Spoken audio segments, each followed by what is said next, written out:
Soyez les bienvenus en ce deuxième dimanche du mois pour cette messe un peu différente de d'habitude, célébrer et expliquer. Pourquoi expliquer la messe? Parce que pour beaucoup de nos contemporains, le rituel de la messe demeure incompréhensible.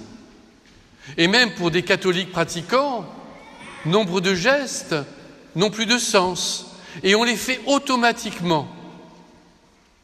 Eh bien, prendre le temps de vivre pleinement une messe, non pas en pilote automatique, mais en étant vraiment là, est fondamental.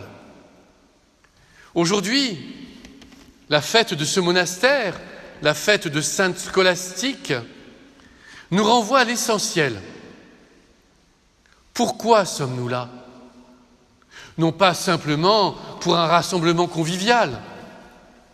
Nous sommes là, selon la liturgie, pour la gloire de Dieu et le salut des hommes. Pour la gloire de Dieu. Et tout notre cœur doit être tourné vers le Seigneur. Et depuis tout à l'heure, mon cœur est joyeux, car il y a peu d'endroits où l'on emploie les mots joie, louange, comme nous venons de les employer sans cesse, lumière.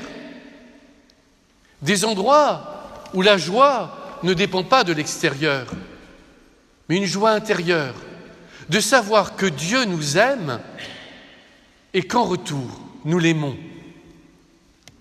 Si nous sommes là, c'est le cœur, les yeux du cœur, tournés vers lui, fondamentalement. Mais nous sommes là aussi pour le salut des hommes. Parce que tout à l'heure, en étendant nos mains sur l'autel, Dieu va descendre sur l'autel pour sauver l'humanité, pour la guérir. Car en grec, le mot « sauver » et le mot « guérir » ont la même origine. Et je ne sais pas pour vous, mais je trouve que notre monde, je trouve que mon cœur est bien malade, qu'il n'est pas toujours tourné vers Dieu, que notre manière de connaître aujourd'hui est bien malade. Nos pensées sont dispersées et nous oublions parfois l'essentiel. Dès lors, quand la pensée de l'homme est dispersée, quand elle n'est pas tournée vers le Seigneur, vers ce Dieu amour, tout est possible. Peut-on s'habituer à la violence hebdomadaire qui règne désormais en France? Je ne le crois pas. Et je pense, et c'est partisan de ma part, qu'il est inacceptable désormais de supporter ces samedis de violence. L'être n'est pas fait pour la violence. L'humain n'est pas fait pour la violence. L'humain est fait pour l'unité des cœurs, pour le dialogue, pour la discussion. Et cette semaine, le pape a effectué un geste fondamental, passé malheureusement inaperçu, en allant dans les Émirats arabes, dialoguer avec les plus hautes instances de l'islam. Parce que la paix viendra de là, du dialogue. C'était un clin d'œil, cette date, à la visite de Saint François lui-même, qui était parti au moment des croisades pour dialoguer avec des musulmans, pour parler, pour vaincre les murs de la peur, les murs de la haine, les murs de la violence. Et point n'est besoin d'aller les trouver très loin. Ils sont dans notre cœur, parce que notre cœur est malade. Il n'est pas entièrement habité par le Seigneur lui-même. Nous laissons trop peu de place à Dieu. Alors aujourd'hui, que retenir de l'Évangile, par exemple? Est-ce que je dois faire, comme on le fait parfois, un discours selon un consensus mou? Mais non, Jésus ne dévalorise pas Marthe, il ne dévalorise pas l'action. Marthe et Marie, c'est pareil. Elles aiment le Seigneur, et voilà.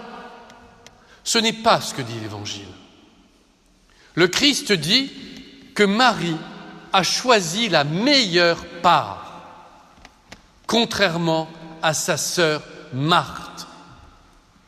En disant cela, le Christ met en avant dans nos vies la prière et la contemplation, qui sont les premiers stades, prémices de l'action, qui vient seulement après.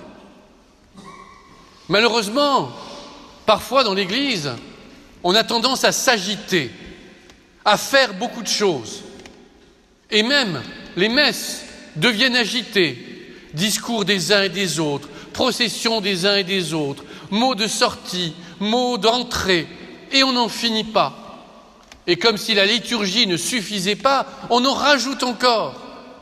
Et il faut que cela soit brillant. Ainsi, ce matin, réveillé par RCF, j'ai bondi de mon lit pour couper la radio face à la violence de la musique. Le bien ne fait pas de bruit et le bruit ne fait pas de bien.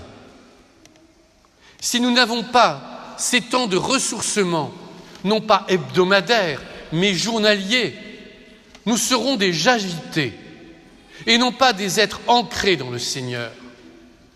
Si nous ne prenons pas, comme nous y invitent les pères de désert, le temps de recul nécessaire, le temps de s'asseoir, le temps de se taire et le temps d'apaiser ses pensées, Dieu n'aura pas sa place dans notre cœur. Alors oui, c'est un entraînement journalier, c'est ce qu'on appelle l'ascèse, un mot que nous n'aimons guère, dont nous avons perdu le sens. L'ascèse, ce n'est pas se punir, ce n'est pas s'infliger des humiliations. L'ascèse, c'est s'entraîner pour Dieu. Cette nuit, dans un rêve, je pensais, très souvent, sur les feuilles de messe, on a les chants, mais on n'a pas les textes de l'Évangile. Les uns et les autres, c'est une question que je pose à votre cœur. Avez-vous pris le temps de lire les textes de l'Évangile avant de venir ? Ou pourrez-vous les relire cet après-midi parce que vous avez ce qui est nécessaire pour le faire ? Ces petites revues qui nous donnent chaque jour les textes de la messe. Parce que si nous nous contentons d'écouter la parole de Dieu 3 minutes par semaine le dimanche, nous ne serons pas transformés. C'est la lecture de la parole, au quotidien là encore, qui nous transforme. C'est la mendication de la parole, la rumination de la parole, dit saint Thomas d'Aquin, qui nous transforme. Saint Benoît, sainte Scolastique ne se sont pas trompés. Ils ont mis en avant aura, prie, et ensuite labora, travail. Ne confondons pas les deux.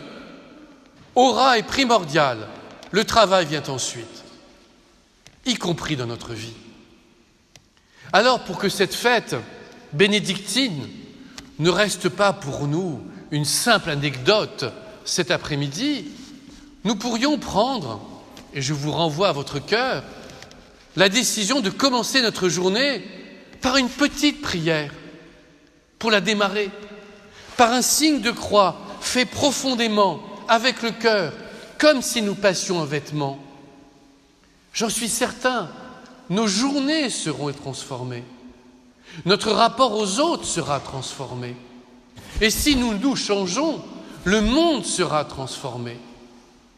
Parce que si nous devenons comme tout le monde, des agités, nous ne serons plus chrétiens. Alors oui, aujourd'hui, cette fête bénédictine est fondamentale pour nous. Elle est comme le prémisse du temps de carême qui va intervenir pour nous bientôt.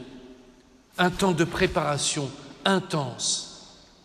Alors oui, rendons gloire à Dieu d'être là, d'être présent. Et prenons aussi le temps, dans notre cœur, de prier pour ceux et celles qui sont autour de nous. Les sœurs, les prêtres, les servants d'autel, vos voisins. Prenons le temps de prier pour ceux et celles que vous connaissez qui souffrent dans leur corps, dans leur âme, car c'est le dimanche de la santé. On disait de saint Benoît et de sa sœur, sainte Scolastique, sœur jumelle, qu'ils formaient un seul cœur.